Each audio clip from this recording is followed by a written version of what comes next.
নবম শ্রেণীর ক্লাসে প্রথমে সবাইকে স্বাগত জানাচ্ছি।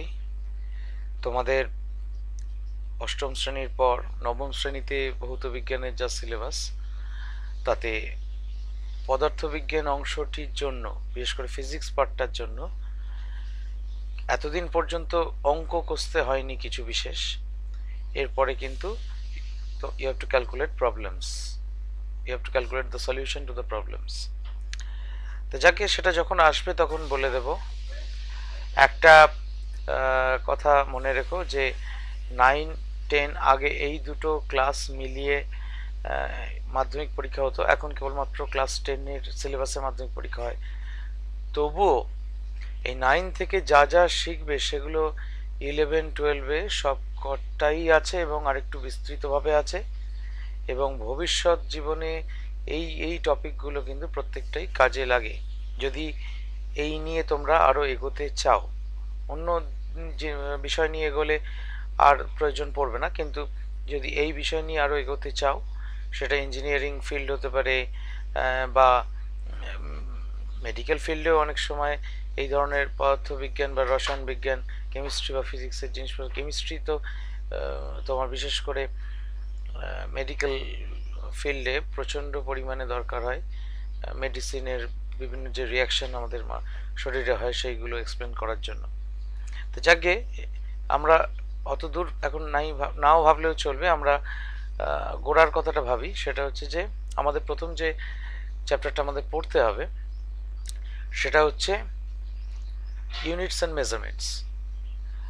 ইউনিটস অ্যান্ড মেজারমেন্টস, তা এই ইউনিট কি এবং মেজারমেন্ট কি সেটা দিয়ে আলোচনা আমাদের আজকে শুরু করব।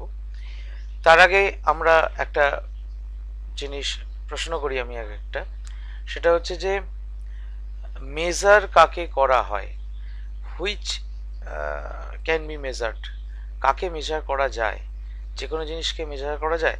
তোমার ধরো খুব আনন্দ হলো কোনো একটা কারণে, সেই আনন্দটাকে মেজার করা যায়? তুমি কোনো এমন কোনো স্কেল আছে যে আমার এত সেন্টিমিটার বা এত ইউনিট আনন্দ হয়েছে, আমার তত ইউনিট দুঃখ হয়েছে, এরকম মেজারমেন্ট করা সম্ভব নয়। তাহলে কাকে মেজার করা যায়? তা মেজার করা যায় বলতে আমরা যেটা দেখবো আর কি, যাকে মেজার করা যায় তাকে আমরা একটা নাম দেব, সেটাকে বলা হয় ফিজিক্যাল কোয়ান্টিটি। বাংলায় বলা হয় ভৌত রাশি, ইংরেজিতে বলা হয় ফিজিক্যাল কোয়ান্টিটি। তার মধ্যে কি কি আছে? যেমন ধরো তোমায় একটা কাঠের টেবিল দেখানো হলো, কাঠের টেবিলটা তোমায় মেজার করতে বলা হলো, তুমি কাঠের টেবিলটা মেজার করতে পারবে? না, পারবে না। তুমি কি মেজার করতে পারো বড় জোর? কাঠের টেবিলটার লেন্থ কত, ব্রেথ কত, হাইট কত, ইভেন ওয়েট কত, এইগুলো মেজার করতে পারবে। কিন্তু কাঠের টেবিলটা অ্যাজ এ হোল তোমার যদি বলে কাঠের টেবিলটা মাপো, আমরা এরকম কথা বলে অভ্যস্ত, কিন্তু এই কথাটা কিন্তু ঠিক নয়। তার মানে আমরা বিশেষ কিছু প্রপার্টি মাপছি, বিশেষ কিছু প্রপার্টি মাপছি। কার না? ওই যে সমস্ত জগৎ আমাদের চারপাশে পড়ে আছে তার বিশেষ কিছু প্রপার্টি মাপছি। অর্থাৎ যা মাপতে পারছি, একদম নির্দিষ্টভাবে মাপতে পারছি, সেইটাই হচ্ছে ফিজিক্যাল কোয়ান্টিটি। সেইগুলোকেই আমরা ফিজিক্যাল কোয়ান্টিটি বলবো। সেরকম লেন্থ একটা ফিজিক্যাল কোয়ান্টিটি, মাস একটা ফিজিক্যাল কোয়ান্টিটি, টাইম একটা ফিজিক্যাল কোয়ান্টিটি, স্পিড একটা ফিজিক্যাল কোয়ান্টিটি, এরকম প্রচুর ফিজিক্যাল কোয়ান্টিটিস আছে, প্রায় লক্ষ লক্ষ ফিজিক্যাল কোয়ান্টিটিস আছে। এবার আমাদের যখন যেটা পড়বো, যখন যেটা প্রয়োজন পড়বে সেটা শিখবো। সবকটা মনে রাখা সম্ভব নয়, তার মধ্যে কিছু ফিজিক্যাল কোয়ান্টিটি আছে যেটা বেশি ব্যবহার হয়, বেশি প্রয়োজন লাগে, সেগুলো মনে রাখার সম্ভাবনা বেশি থাকে আর কি। তো যাকে আচ্ছা, এটা মাপার দরকার কি? এক্ষুনি তো আমরা তো যে চ্যাপ্টারটা পড়ছি সেটার নাম হচ্ছে ইউনিটস অ্যান্ড মেজারমেন্ট।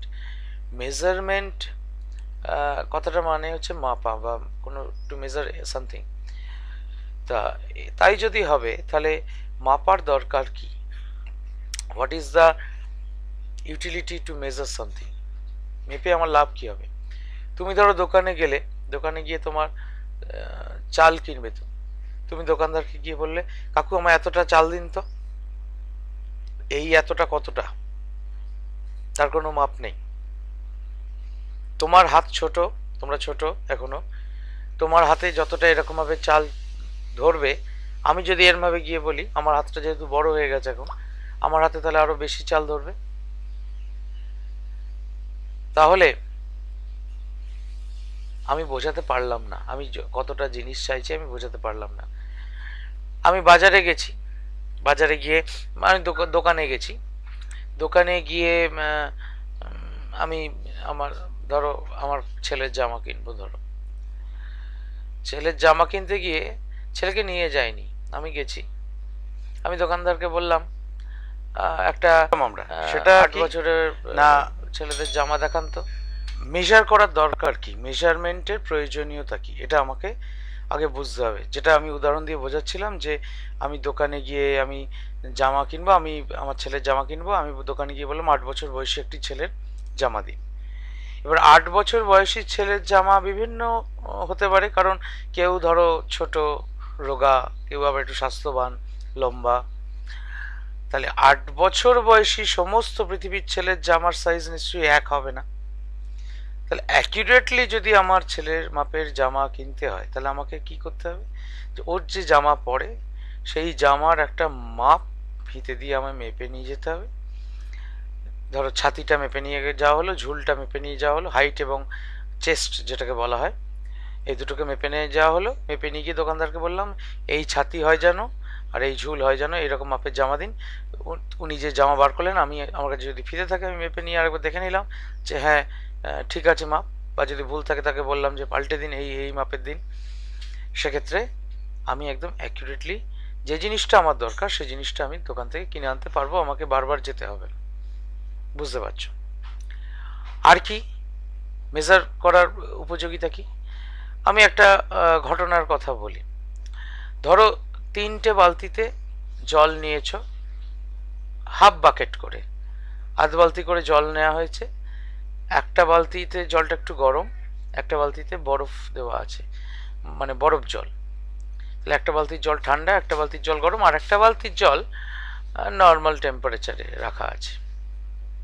ঠিক আছে? গরম জলটা এমন গরম যাতে তুমি হাত ডোবাতে পারবে, খুব একদম হাত পুড়ে যাবার মতো গরম নয়, তুমি হাত ডোবাতে পারবে। ঠান্ডা জলটাতেও তুমি হাত ডোবাতে পারবে। তুমি এবার, তোমাকে বলা হলো তুমি বাঁ হাতটা গরম জলের বালতিতে আর ডান হাতটা ঠান্ডা জলের বালতিতে ডুবিয়ে 1 মিনিট ডুবিয়ে রাখলে। এই অবস্থায় যদি একই সঙ্গে দুটো হাত বালতি থেকে তুলে মাঝের বালতিটায় ডোবাও, কি ফিল করবে? গরম জলের বালতিতে যে হাতটা ছিল সেই হাতটা যখন নর্মাল বালতিতে ডোবাচ্ছ সেটা ঠান্ডা মনে হবে, জলটা প্রচণ্ড ঠান্ডা। আর বরফ জল থেকে হাতটা তুলে যখন নর্মাল ওয়াটারে ডোবা, তার মানেটা হচ্ছে গরম মনে হবে। যে তার মানেটা কি দাঁড়ায়, আমাদের পারসেপশন, আমাদের ফিলিং, আমাদের যে বলতে পারো বোধ, ঠান্ডা গরম ইত্যাদি যে বোধ, সেটা কিন্তু ঠিক রেজাল্ট আমায় দিল না। কেন দিল না? তার কারণ হচ্ছে আমি মাঝের বালতিটায় যেটা নর্মাল টেম্পারেচারে জল আছে সেটাই যখন হাত ডোবাচ্ছি, সেটা দুটো হাতে একই রকম ফিলিং হওয়া উচিত ছিল, কারণ গোটা জলটা টেম্পারেচার একই।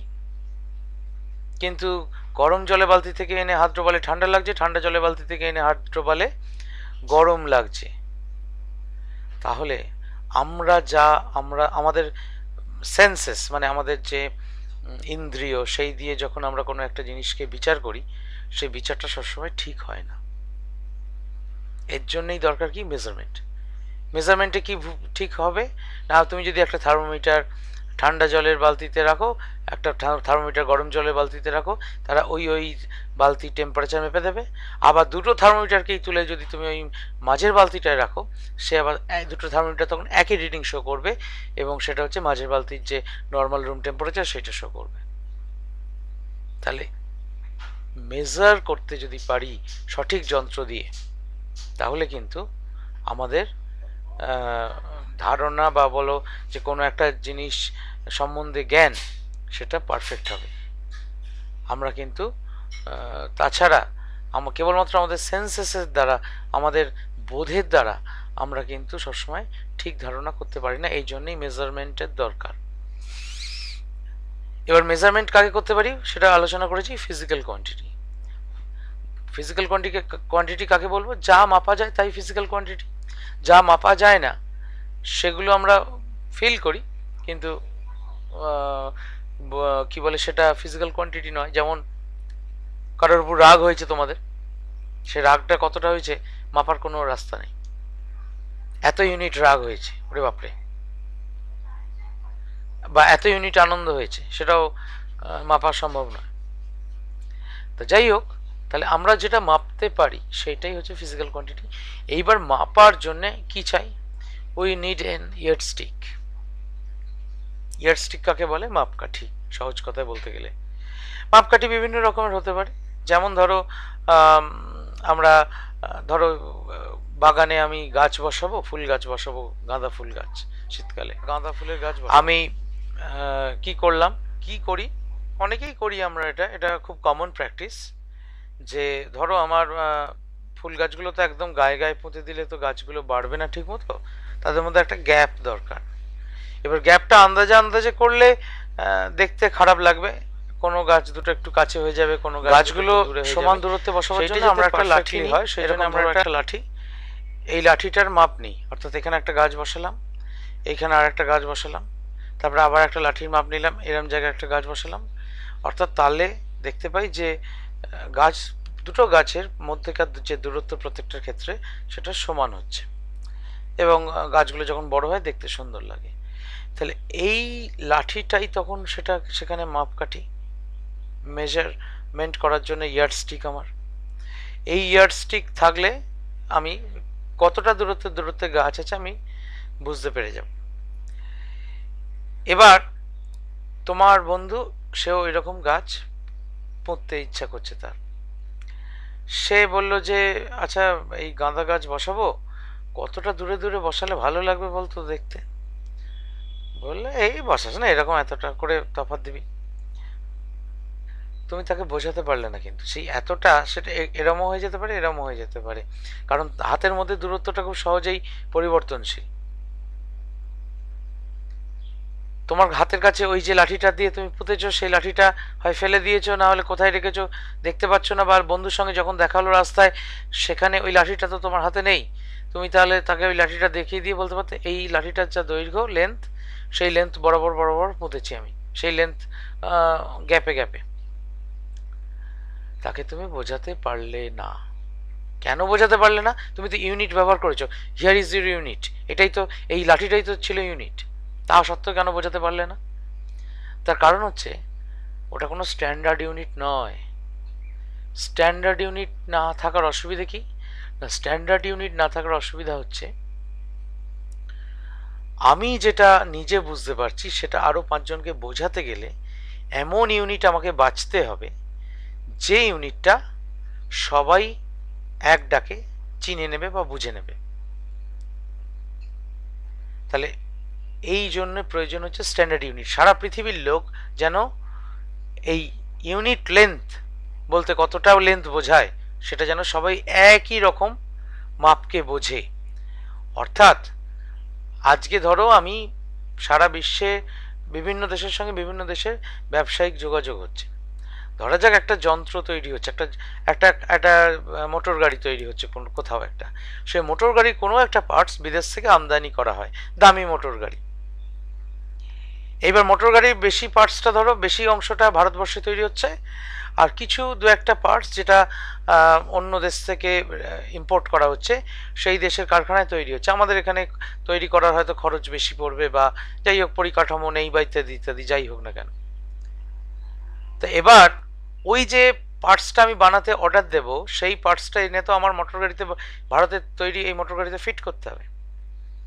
তাহলে আমি তাকে যদি কোন মাপের পার্টস দরকার সেই মাপটা যদি তাকে বুঝিয়ে দিতে না পারি, তাহলে সে যেমন খুশি তেমন বানিয়ে দেবে, এবং অবধারিতভাবে সেই পার্টসটা এনে আমার মোটর গাড়িতে আমি ফিট করতে পারবো না, ফিট হবে না। তাহলে কি হবে?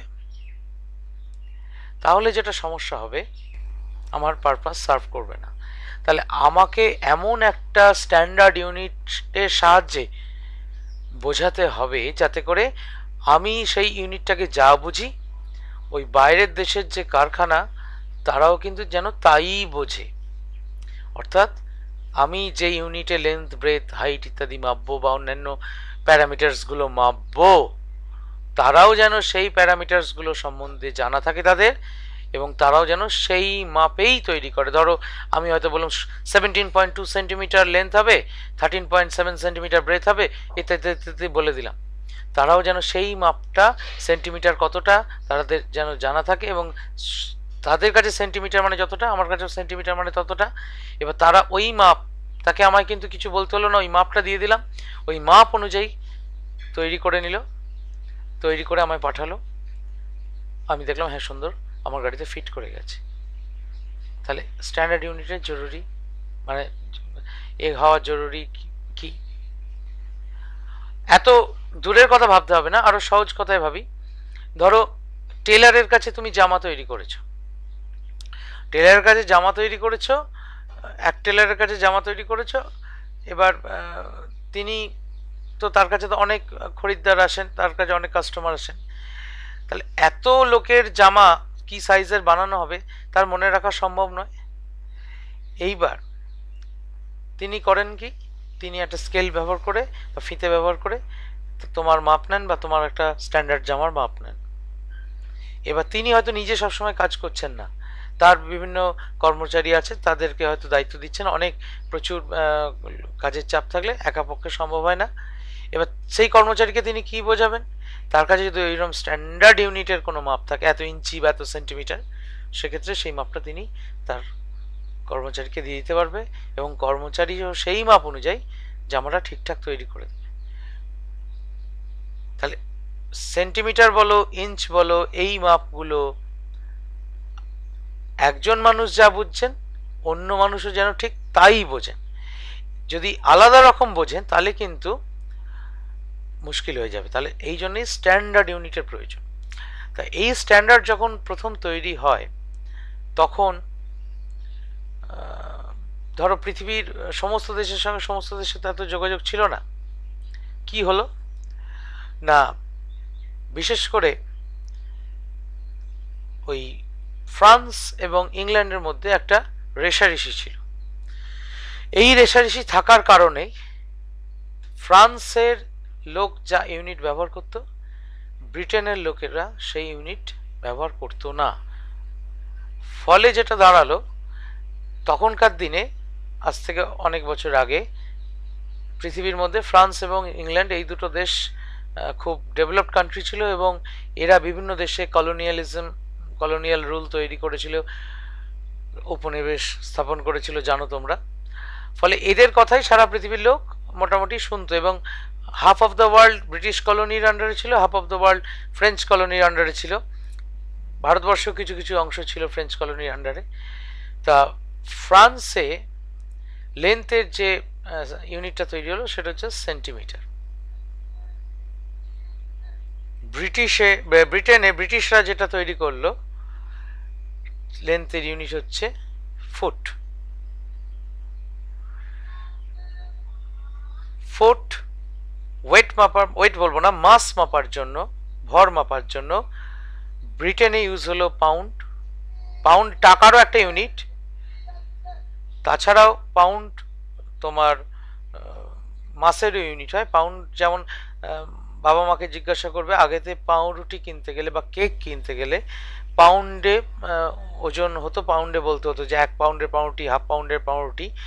পাউন্ড মানে মোটামুটি হাফ কিলোগ্রামের একটু কম, 453 গ্রামের মতো হয়, হ্যাঁ, 453 গ্রামের মতো হয় হাফ পাউন্ডের পাউরুটি, 1 পাউন্ডের পাউরুটি। এটা হচ্ছে ব্রিটিশ সিস্টেমে। ফ্রান্সের লোকেরা কি ঠিক করলো? ফ্রান্সের লোকেরা ঠিক করলো যে আমরা মাস মাপবো গ্রাম ইউনিটে। এখন যেটা গ্রাম তোমরা দেখো, 1 গ্রাম বলতে যা বোঝায় তাই। টাইম নিয়ে অবশ্য কারোর মধ্যে কোনো রকম দ্বন্দ্ব তৈরি হয়নি, কোনো রকম বিভেদ তৈরি হয়নি। ব্রিটিশরাও যে সেকেন্ড ব্যবহার করতো টাইমের ইউনিট হিসেবে, ফ্রেঞ্চরাও সেই একই সিস্টেম ইউজ করতো টাইমের ইউনিট হিসেবে। লেন্থ, মাস, টাইম, এই যে তিনটে ইউনিটের কথা আলোচনা করলাম, এই তিনটিকে ফান্ডামেন্টাল কোয়ান্টিটি বলা হয়। এই তিনটি লেন্থ, মাস, টাইম, এই তিনটে কোয়ান্টিটিকে ফান্ডামেন্টাল কোয়ান্টিটি বলা হয়। কেন বলা হয় না? এই তিনটে কোয়ান্টিটি কেউ কারোর উপর নির্ভর করে না, it is independent of one another. উপরন্তু এই কোয়ান্টিটিগুলোর সাহায্যে আমরা প্রায় বহু, মানে সব না হলেও অনেক ইউনিট আমরা তৈরি করতে পারি। যেমন একটা উদাহরণ দিচ্ছি, ইউনিট অফ ভেলোসিটি, যেটা তোমরা আগে থেকে শিখে এসছো। একটা ট্রেন দৌড়চ্ছে 50 কিলোমিটার/আওয়ার স্পিডে, তাহলে 50 কিলোমিটার/আওয়ার, কিলোমিটার/আওয়ার, তার মানে কিলোমিটারটা কিসের ইউনিট? লেন্থের ইউনিট, আওয়ারটা টাইমের ইউনিট। তাহলে ইউনিট অফ লেন্থ বা ইউনিট অফ ডিস্টেন্স বা ইউনিট অফ টাইম। তার মানে আলটিমেটলি তুমি ওই ইউনিটগুলো, যেগুলোকে আমি ফান্ডামেন্টাল ইউনিট নাম দিলাম, সেই ইউনিটগুলোই কিন্তু ব্যবহার করছো, অন্য ইউনিট নয়। এই রকমভাবে আমরা ফান্ডামেন্টাল ইউনিটগুলোকে স্ট্যান্ডার্ড ইউনিট বলে সারা পৃথিবীর লোক মেনে নিল। মোটামুটি ধরো এরকমভাবে কাজ চলতে চলতে যখন আস্তে আস্তে দেখা গেল ব্রিটিশ সিস্টেমে বেশ কিছু অসুবিধে হচ্ছে, এবং এই অসুবিধেগুলো কেন হচ্ছে?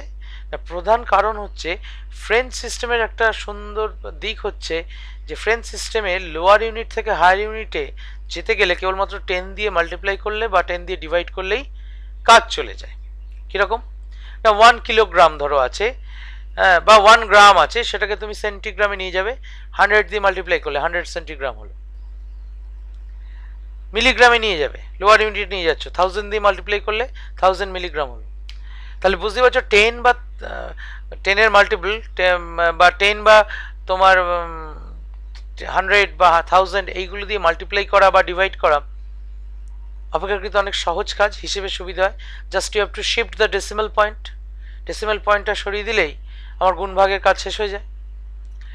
ফলে আমাদের লোয়ার ইউনিট থেকে হায়ার ইউনিট কনভার্ট করার সুবিধাটা অনেক বেশি পাওয়া গেল ফ্রেঞ্চ সিস্টেমে।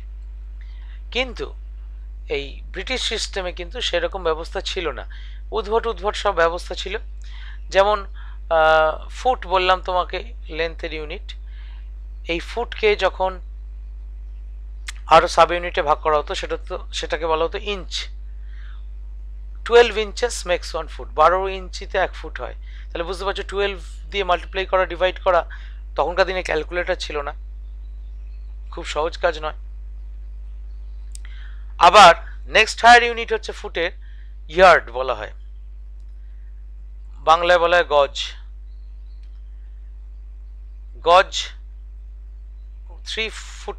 3 feet makes 1 yard। এবার 1760 ইয়ার্ডস, 1760 ইয়ার্ডসে 1 মাইল হয়। তাহলে বুঝতেই পারছো কোনো ইউনিটের সঙ্গে কোনো ইউনিটের ওই রকম ডেসিমাল সিস্টেমের মতো রিলেশন নেই। ওখানে শুনেছিলাম আমি, মানে এটা আমার শোনা কথা, এই যে ফুট ইউনিটটা এসেছিল সেই সময় যখন এই ইউনিটটা তৈরি হয় সেই সময় ব্রিটেনের যিনি সম্রাট বা রাজা ছিলেন, তার পায়ের পাতার লেন্থটা ছিল যতটা, সেটাকেই ওরা 1 ফুট হিসেবে ধরে নিয়েছিল। ফুট কথাটা মানেও তাই, তার পায়ের লেন্থ, তিনি ধরো এমনিতেই ইউরোপীয়রা একটু লম্বা চওড়া হয়, তাহলে পায়ের পাতাটা বেশ বড়, তাহলে সেই পায়ের পাতাটা যেটা লেন্থ সেটাই হচ্ছে 1 ফুট। আর বাংলায় যেটাকে গজ বলা হয় সেটা মোটামুটি হচ্ছে একটা হাতির স্টেপ। গজ মানে তো হাতি, জানো, একটা হাতির স্টেপ যতটা হয় তার অ্যাভারেজ ভ্যালু হচ্ছে একটা গজ আর কি, 3 ফিট। মোটামুটি হাতি যখন মানে বড় বড় পা ফেলে তখন দুটো পায়ের মধ্যে গ্যাপ এরকমই হয়। তবে এগুলো খুব বলতে পারো সেই সময়ের নিরিখে ঠিক ছিল, কিন্তু এগুলো খুব তো রিগরাস কিছু নয়। হাতি বড় হাতি হতে পারে, ছোট হাতি হতে পারে, হাতির সম্বন্ধে কিছু বলা নেই। দ্বিতীয় কথা হচ্ছে হাতি সবসময় বড় বড় পা ফেলবে এমন নাও হতে পারে, ছোট পাও ফেলতে পারে। তা সুতরাং এই ধরনের সিস্টেমগুলো আস্তে আস্তে তাই জন্য অবসোলেট হয়ে যেতে আরম্ভ করলো। আর এই ব্রিটিশ সিস্টেমটাকে আরেকটা নামে ডাকা হতো FPS system, foot pound second. Foot হচ্ছে ইউনিট অফ লেন্থ, পাউন্ড হচ্ছে ইউনিট অফ মাস, আর সেকেন্ড হচ্ছে ইউনিট অফ টাইম। এর তিনটি যে আদ্যক্ষর সেটা নিয়ে যে অ্যাব্রিভিয়েশন তৈরি হয়েছে এফপিএস, এফপিএস সিস্টেম বা ব্রিটিশ সিস্টেম। তেমনি করে ফ্রেঞ্চ সিস্টেমটাকে বলা হতো CGS system. C stands for centimetre, G for gram, S for second. এই ছিল সেই যুগের ইউনিট। তবে হায়ার ইউনিটের প্রয়োজন বা লোয়ার ইউনিটের প্রয়োজন সবসময় ছিল। যেমন আমি একটা সহজ উদাহরণ দিই, তোমার খাতায় আমি একটা বললাম 7.3 সেন্টিমিটার একটা লাইন টানো। তোমার হাতে যে বাড়িতে যে পেন্সিল বক্সে যে 15 সেন্টিমিটার স্কেল আছে, তুমি সেই স্কেল নিলে 7.3 সেন্টিমিটার লাইন সুন্দর করে টানলে। এবার আমি বললাম ঠিক আছে, ওই স্কেলটা নিয়ে তোমার বাড়ি থেকে স্কুলের ডিস্টেন্সটা মেপে ফেলো। কি করে মাপবো স্যার? কেন না মাপার কি আছে? তোমার যেটা হাতে যন্ত্র আছে সেটাও লেন্থ মেজারিং স্কেল, মানে লেন্থ মাপতে পারে, আর তোমার বাড়ি থেকে তোমার স্কুলের ডিস্টেন্স সেটাও একটা লেন্থ। তাহলে আমি স্কেল দিয়ে কেন মাপতে পারবো না? আমি একটা স্কেল পাতবো, তারপরে এখানে একটা দাগ দেবো, আবার সেই স্কেলটা পাতবো, আবার এখানে একটা দাগ দেবো, আবার এই স্কেলটা পাতবো, এভাবে মাপতে পারি না? হ্যাঁ পারি, থিওরিটিক্যালি পারি। বাস্তবে এটা করতে গেলে মানে অসম্ভব শুধু নয়, এটা পাগলামি। সুতরাং আমরা তাই জন্যে হায়ার ইউনিটস ইউজ করতে শুরু করলাম, যে দূরত্ব সত্যিকারের এক জায়গা থেকে আরেক জায়গার দূরত্ব মাপার জন্য আমরা অল্প দূরত্ব হলে মিটারে, বেশি দূরত্ব হচ্ছে কিলোমিটারে, আরও বেশি দূরত্ব হলে লাইট ইয়ার বলে একটা ইউনিট পরবর্তীকালে শিখবো আমরা, সেই ইউনিটে মাপবো। লাইট ইয়ার দিয়ে আমরা বিভিন্ন মানে দূরবর্তী তারার স্টারের ডিস্টেন্স মাপি। লাইট তো খুব স্পিডে চলে, 1 সেকেন্ডে লাইট যতটা দূরত্ব অতিক্রম করে, যে ডিস্টেন্স ট্রাভেল করে, কভার করে, সেই লেন্থটাকে 1 লাইট ইয়ার বলা হয়। ঠিক আছে, 1 ইয়ার টাইম, 1 বছর সময়। হ্যাঁ, আমাদের সবচেয়ে নিয়ারেস্ট স্টার যেটা সানের পরেই যেটা সবচেয়ে নিয়ারেস্ট স্টার, সেই স্টারটা থেকে যে আলো আসে আমাদের পৃথিবীতে, সেই আলো পৌঁছতে মোটামুটি 4 লাইট ইয়ার্স লেগে যায়। অর্থাৎ আজকে যে আলোটা সেই স্টারের থেকে পাচ্ছি, সেই আলোটা আমাদের কাছে পৌঁছেছে, মানে ওই স্টার থেকে বেরিয়েছে 4 বছর আগে, সেইটা আজকে পাচ্ছি। তবে 4 বছর ধরে আলো ট্রাভেল করে পৃথিবীতে এসে পৌঁছেছে। Huge distance. লাইটের স্পিড মোটামুটি 3 lakh kilometre per second, 3 × 10⁸ metre per second. তাহলে বুঝতেই পারছো যে বিরাট স্পিডে লাইট ট্রাভেল করে, তা সত্ত্বেও 4 বছর সময় লাগছে। ঠিক আছে, তাহলে টোটাল ডিস্টেন্সটা কত কিলোমিটার হিসেবে অনেক বড় হয়ে যায়, সেই জন্যই লাইট ইয়ার শব্দটা ব্যবহার করা হয়। আরও একটা ইউনিট ব্যবহার করা হয় লেন্থের, হিউজ ইউনিট, সেটাকে বলা হয় পারসেক। সেটা যখন আসবে আলোচনা করবো, এখন আর আলোচনা করছি না। দেখো আজকে যতটা আলোচনা করলাম, এটা ক্লিয়ার?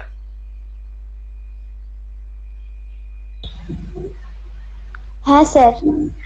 কারোর কোনো জায়গায় ডাউটস থাকলে বলো।